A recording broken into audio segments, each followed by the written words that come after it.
Այս անգամ պատրաստում ենք ձվով և լոլիկով անչափահեղ ուտեստ։ Այս տարբերակով շատ համեղ է ստացվում այս ուտեստը և շատ գեղեցիկ է մատուցման համար։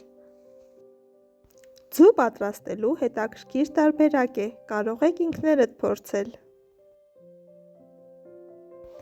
Անհրաժեշտ է լոլիկները լավ լվանալ հոսող ջրի տակ, որից հետո լվանում ենք կանաչին։ Ես վերցրել եմ կանաչ սոխ և մի փոքր համե։ Այնուհետև շատ մանր կտրատում ենք կանաչիները։ Կանաչին կտրելուց հետո դնում ենք մի կողմ։ Վերցնում ենք լոլիկը, պոչի կամ գլխի հատվածից կտրում այնպես, որ մի փոքր կպած մնա և սկսում մեջի հատվածը դուրս տալ։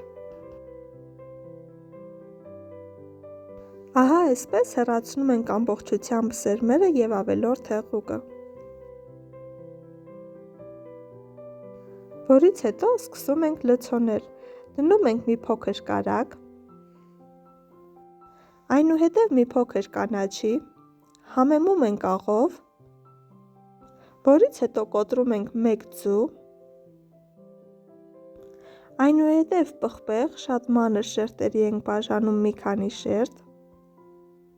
որից հետո շատ քիչ քանակությամբ կանաչի ենք լցնում, այնուհետև համեմում աղով և վրան դնում հալվող պանիր և ծածկում իր շերտով, այնուհետև դնում ջեռոցի համար նախատեսված տապակը և դնում ջեռոցը 250 աստիճան ջերմաստիճանի տակ 15-ից 20 րոպե։ Եվ վերջ, պատրաստ է այսքան հետաքրքիր, անչափահեղ և շատ գեղեցիկ մեր ուտեստը։